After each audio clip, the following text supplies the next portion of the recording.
அன்பு நெஞ்சங்களுக்கு அன்பான வணக்கங்கள். நம்ம சேனல்ல இந்த அட்மிஷன் ரிலேட்டடான நிறைய இன்ஃபர்மேஷன்ஸ் சொல்லிட்டு இருக்கோம். அண்ட் நம்ம சேனல் வாட்ஸ்அப் சேனலோட லிங்க் வந்து இந்த வீடியோட டிஸ்கிரிப்ஷன்ல இருக்கு. கண்டிப்பா ஃபாலோ பண்ண மறந்துட வேண்டாம். அதுல கிருத்திகா W3C கேட்டிருக்காங்க. சார், நான் நிஸ் அப்ளை பண்ணல, பட் ஸ்டேட் கோட்டா அப்ளை பண்ணியிருக்கேன். செக்யூரிட்டி டெபாசிட் பே பண்ணியிருக்கேன்.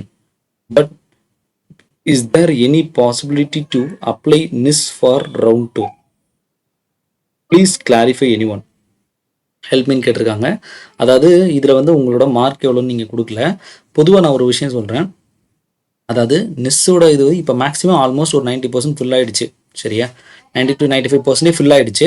இப்போ வந்து கொஞ்சம் நமக்கு வந்து ஏதாவது ஒரு வாய்ப்பு எப்படி கிடைக்கும் அப்படின்னா, சம்வாட் ஒரு சிலவங்க இதுலேருந்து எனக்கு வேண்டாம், என் வீட்டு பக்கத்துலேயே ஒரு காலேஜ் இருக்குன்னா அதுவே ஜாயின் பண்ணிக்கிறேன், எனக்கு இதை விட அது கொஞ்சம் பெட்டராக தெரியுது, இல்லை இதில் போய் கொஞ்சம் அலையிறது கஷ்டமாக இருக்கும், சென்னை போயிட்டு வர கஷ்டமாக இருக்கும், நான் பாளையங்கோட்டை எடுத்துக்கிறேன், இப்படி நிறைய பேர் ஒரு சிலருக்கு மூவ் ஆகிறதுக்கான வாய்ப்புகள் இருக்குது. இந்த மாதிரி வாய்ப்பு இருக்கிற சமயத்தில் கட் ஆஃப் அந்த பர்சன் வெளியே வரும்போது இப்போ செகண்ட் ரவுண்டில் நிறைய பேர் வேண்டான்னு ஒரு சிலவங்க எல்லாமே not wish to participate in round 2ன்னு கொடுத்துருப்பாங்கல்ல. ஸோ அந்த விகிதங்கள் அதிகமாகும் போதும் அல்லது அங்கே உள்ளவங்க உங்களுக்கு போட்டியாக வரும்போதும் அப்போது உங்களோட மார்க் ஓரளவுக்கு கூட இருக்குது அப்படின்றப்போ இந்த விஷயத்தை வச்சு உங்களுக்கு கிடைக்கக்கூடிய வாய்ப்பு அப்படின்றது கட்டாயம் இருக்குது.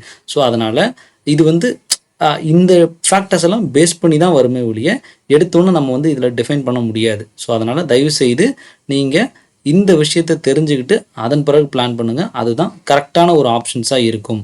ஸோ அதனால் தயவுசெய்து ஜென்ரலாக 19 எனக்கு அப்ளை கிடைக்குமா, ரவுண்ட் 2 போவோமா வேண்டாமா அப்படின்றத விட இட்ஸ் அண்ட் ட்ரை. நம்ம ட்ரை பண்ணி பார்க்குறோம், கிடைச்சதுன்னா ஓகே, கிடைக்கலன்னா அதுலேருந்து நாட் விஷ் டு கிடைக்கல அப்படின்றப்போ நாட் விஷ் டு பார்ட்டிசிபேட் அப்படின்றத கொடுத்துட்டு இப்போ கடைசியாக இப்போ ஒரு வீடியோ, இதுக்கு முன்னாடி ஒரு வீடியோ போட்டிருக்கேன், அந்த வீடியோ பாருங்கள். என்ன மாதிரியான ஆப்ஷன்ஸை வந்து கொடுக்கணும் அப்படின்றத தெளிவாக கொடுத்துருப்பேன் ரவுண்ட் 2 ரவுண்ட் 3க்கு. ஸோ இதை பண்ணினீங்க அப்படின்னா ஈஸியாக உங்களுக்கு வந்து ரீஃபண்டும் வந்துடும். கிடைச்சதுன்னா சந்தோஷமாக நீங்கள் உள்ளேயும் போயிடலாம். கிடைக்காத சமயத்தில் நம்ம அடுத்த ஆப்ஷன் என்ன பண்ணணும் அப்படின்றதையும் தெளிவாக உங்களுக்கு வந்து இதில் அப்டேட்டும் வந்துருங்க. ஸோ அதனால் தேவையில்லாமல் போட்டு குழப்ப வேண்டாம். ஸோ இதுதான் இன்னைக்குள்ள அப்டேட். Thank you very much.